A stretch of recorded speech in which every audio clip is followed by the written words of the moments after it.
ایک واقعہ گلگت بلتستان میں پیش آیا۔ ایک شخص قبرستان کے پاس سے گزر رہا تھا تو اس نے کسی قبر سے یہ آواز سنی کہ مجھے نکالو، میں زندہ ہوں، مجھے نکالو۔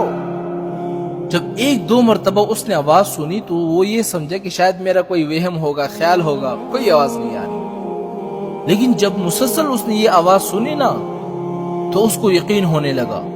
وہ قریب کی کسی بستی میں گیا اور لوگوں کو بلایا کہ قبر سے آواز آ رہی ہے، تم سب میرے ساتھ چلو۔ انہوں نے آواز سنی، سارے لوگ آئے، وہ تو واقعی قبر سے آواز آ رہی ہے۔ اب یقین ہونے کے بعد لوگوں کو مسئلہ پوچھنے کی فکر ہوئی کہ پہلے علماء سے پوچھ لیتے ہیں کہ قبر کھولنا جائز بھی ہے کہ نہیں۔ وہ لوگ محلے کا جو امام تھا ان کے پاس گئے، انہوں نے کہا کہ اس طرح قبر سے آواز آ رہی ہے تو ہم کیا کریں، قبر کھولے یا نہیں کھولے؟ امام صاحب نے فرمایا کہ اگر تمہیں اس کے زندہ ہونے پر یقین ہو گیا ہے تو قبر کھول لو اور اس کو باہر نکال لو۔ یہ لوگ ہمت کر کے قبرستان گئے اور جا کر جو انہوں نے قبر کھولی، جیسے ہی وہ تختہ ہٹایا نا تو ایک عورت ننگی بیٹھی ہوئی ہے اندر اور اس کا کفن گل چکا ہے، اور وہ عورت کہہ رہی ہے کہ جلدی سے میرے گھر جا کر میرے کپڑے لاؤ، میں کپڑے پہن کر باہر نکلوں گی۔ یہ لوگ فوراً دوڑ کر اس کے گھر گئے اور جا کر اس کے گھر والوں کو واقعہ سنایا اور اس کے کپڑے چادر وغیرہ لا کر اس قبر کے اندر پھینک دیا۔ تو اس عورت نے وہ کپڑے پہن لیے۔ جب کپڑے پہن لیے نا تو وہ قبر سے نکلی اور بجلی کی طرح دوڑ گئی اپنے گھر، اور اپنے گھر جا کر ایک کمرے کے اندر چھپ گئی اور اندر سے کنڈی لگا دی۔ اور جو لوگ قبرستان کے اندر موجود تھے وہ بھاگ کر آئے اس لڑکی کے گھر، اور وہاں کر دیکھا وہاں اس عورت نے تو کنڈی لگائی ہے۔ تو لوگوں نے دستک دی کہ کنڈی کھولو۔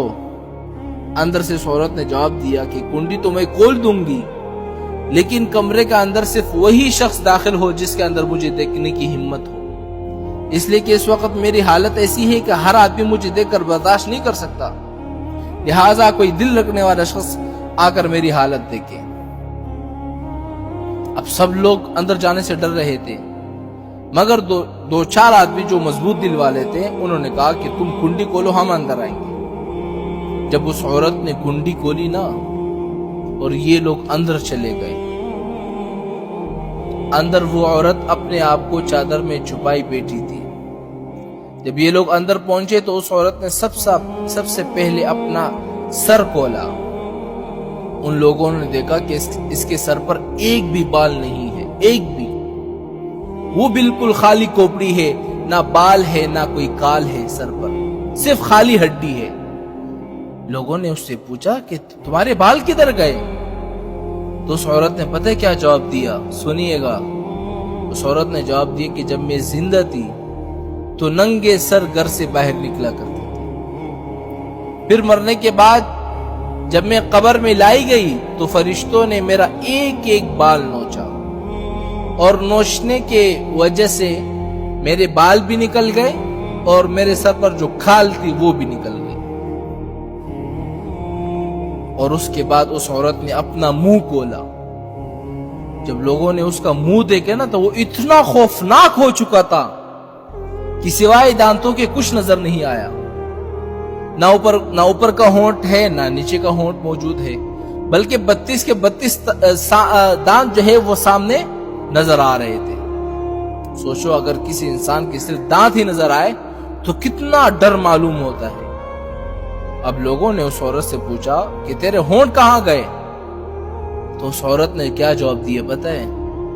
اس عورت نے جواب دیا، میں اپنے ہونٹوں پہ لپسٹک لگایا کرتی تھی اور نامحرم مردوں کے سامنے جایا کرتی تھی، اس کی سزا میں میرے ہونٹ جو ہے وہ کاٹے گئے، اس لیے اب میرے چہرے میں ہونٹ جو ہے وہ نہیں ہے۔ اس کے بعد اس عورت نے اپنے ہاتھ اور پیر کی انگلیاں دکھائی۔ لوگوں نے دیکھا کہ اس کے ہاتھ اور پیر کی انگلیوں میں ایک بھی ناخن نہیں ہے۔ تمام لوگوں نے کہا کہ ناخن کہاں غائب ہو گئے؟ تو اس نے کہا کہ اس عورت نے پتہ کیا جواب دیا؟ کہ ناخن پر میں کیا لگاتی تھی؟ ناخن پالش لگایا کرتی تھی، کہ جس کی وجہ سے میرا ایک ایک ناخن کو